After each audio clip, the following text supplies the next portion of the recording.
Se continuar essa bipolarização entre Lula e Fernando Henrique, qual vai ser sua posição? Bom, com a mesma clareza com que eu falo sempre. O senhor me conhece bem. Terceira vez ou quarta que estou no seu programa. Exato. Se eu acreditasse em qualquer um dos senhores que aí está, como candidato à presidência da República, como candidatos, né, eu não teria entrado no processo. Eu não acredito neles. Transparece-me, né, transparece para mim, nas alocuções que eles proferem, sempre mentira. Sempre uma hipocrisia gigantesca. E de modo que eu estou sendo mais uma vez sincero. Se não chegar, não estarei do lado de ninguém. Recolho-me a minha posição de um cidadão comum, de professor de medicina.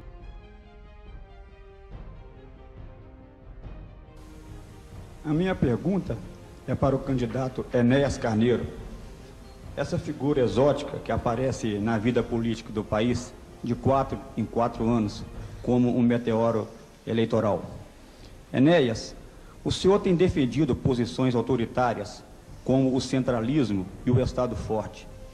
O senhor tem demonstrado preconceito contra os que não têm diploma, contra os que não têm curso superior, como mostrou no debate passado, ao atacar Lula por não ter curso superior. O senhor tem defendido posições ultranacionalistas. O senhor grita como um alucinado.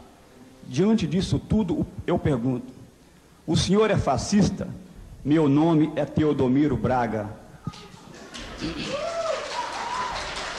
Peço ao auditório que não se manifeste.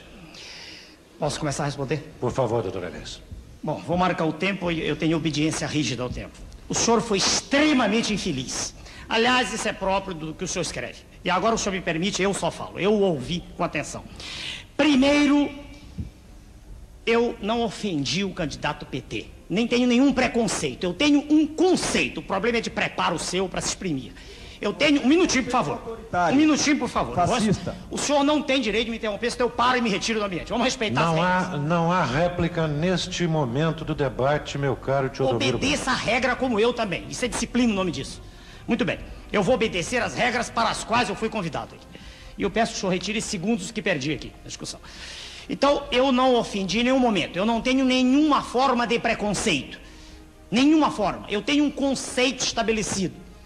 Para se dirigir um país, para se ter sob o seu comando a direção de uma nação continental como o Brasil, é fundamental que se tenha preparo.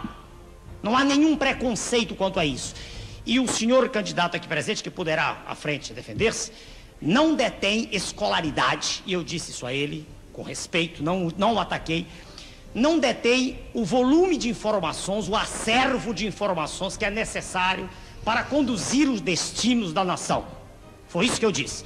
O segundo ponto agora, isso eu estarei disposto aqui, se houver condição de discutir com ele, em questão aberta. Agora, o outro ponto, o senhor diz que eu sou autoritário. Eu detesto esta situação em que a nação brasileira se encontra, de absoluta desordem, em que não se respeita coisa nenhuma, em que os senhores da imprensa têm o poder total, como o senhor acabou de mostrar agora me interrompendo, em que os valores cívicos estão sendo todos lançados no ralo, em que não há mais na nação nenhum sentimento de respeito à família, porque no horário nobre passam-se cenas de lascívia, de sexo quase explícito, com a conivência dos diretores, e ninguém se preocupa em perguntar para um pai de família se ele gosta disso. Isso é liberdade absoluta. Então é contra tudo isso que eu ponho o meu discurso, a minha alocução. Quando o senhor me ofendeu agora, o senhor disse que eu sou exótico, se eu tenho barba é um problema meu, o senhor não tem nada a ver com isso. A sua visão de exótico... As manifestações são dispensáveis. E, doutor Enéas... Eu termino já. É porque ele por me favor, interrompeu. Terminarei seu tempo já terminou. As suas expressões traduzem apenas a incompreensão do senhor de um sentimento que eu represento, de uma insatisfação coletiva da nação, para com toda essa farsa que existe, apresentando-se um modelo, esse sim, que é de uma libertinagem. José Maria Marim, candidato da coligação PSC-PT do B, pergunta agora para Enéas Carneiro, do Prona. Doutor Enéas, como o senhor sabe, eu sempre estive ligado ao esporte. Fui atleta do São Paulo Futebol Clube, presidente da Federação Paulista de Futebol, e está causando uma grande decepção a todos os brasileiros a conduta da nossa equipe nas Olimpíadas. Eu pergunto ao senhor, o senhor tem algum projeto específico como candidato a prefeito visando a melhoria dos nossos atletas numa futura competição? Resposta ao governador Marinho, resposta sincera, como eu sempre dou. Eu não entendo absolutamente nada de futebol.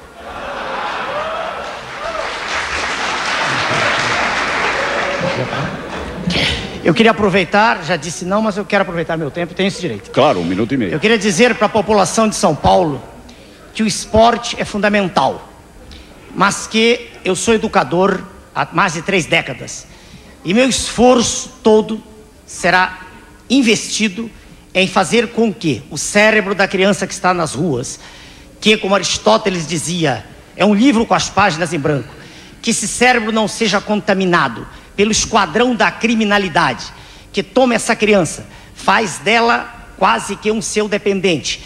E pouco a pouco essa criança começa a furtar, daqui a pouco a assaltar a mão armada. Eu pretendo, se lá chegar nesse cargo, adaptar ao município o projeto nacional que tinha para a presidência da República. Projeto através do qual todas as crianças, isso aqui não é nada dito como projeto tolo, nécio, de pessoas que nem têm noção do que estão dizendo. Trazê-las todas e tenho o aval de desembargadores e juízes de menores. Essas crianças todas terão assistência plena em núcleos pequenos, abrigos. E a partir daí sim, essas crianças serão ressocializadas. Essas crianças poderão estar afastadas desse batalhão onde serão integradas.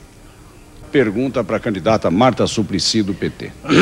Senhora, dona Marta, eu estou acostumado a falar em 30 segundos. E quero ver como a senhora responde em 30 segundos. Vou dividir o tempo em 3 perguntas. Não, não é possível, é uma pergunta só. A senhora escolhe qualquer uma das 3, senhora, se eu gosto. Posso Pois falar? não. Sua pergunta. Não, desconte o tempo da manifestação da plateia. Tá. Sobre o distrito de Marcilac, aqui em São Paulo. Olha, por favor, se vocês continuarem se manifestando, não é tempo, ele está dentro do tempo. Por favor, não tumultuem, senão nós vamos ser obrigados a retirá-los do recinto. Por favor, seu Um pouco tempo. de ordem, obrigado, senhor vereador. Sobre o distrito de Marcilac, aqui em São Paulo, eu quero que a senhora me responda qual o maior problema do ponto de vista de índices de bem-estar social, do seu ponto de vista, como resolvê-lo. A senhora escolhe sobre a potamografia de São Paulo e os problemas dela decorrentes para o município, qual a solução que a senhora propõe? Eu não estou sorrindo, dona Marta, estou lhe perguntando. A terceira é uma pergunta bem simples, se a senhora souber. Por favor. Qual é a composição, senhora, do ar atmosférico de São Paulo? Primeira coisa, eu queria me referir ao que foi dito do presidente de honra do meu partido, e que há vários anos acho que o senhor vem com essa história que o meu presidente se porta desse jeito.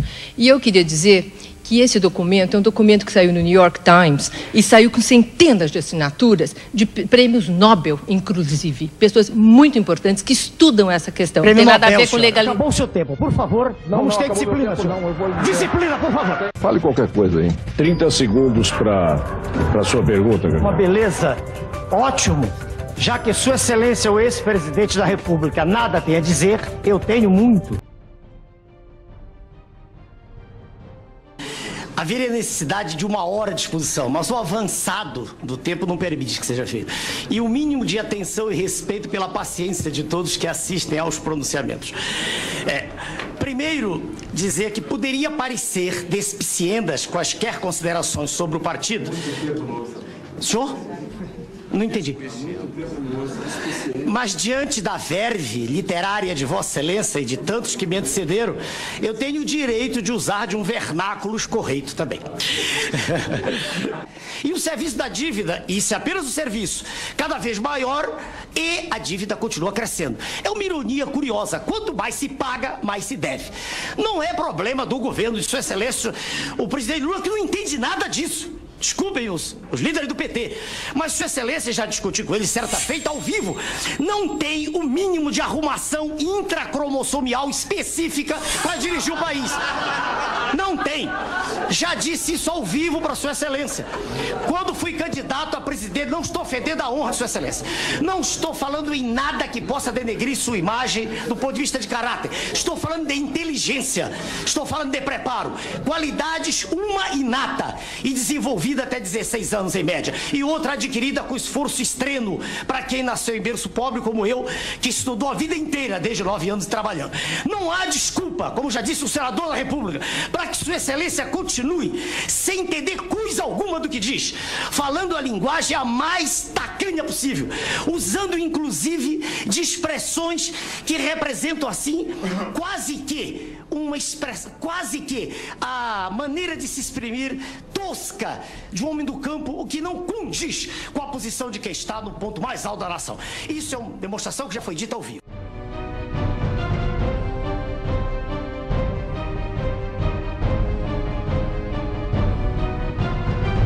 Meu nome é Enéas.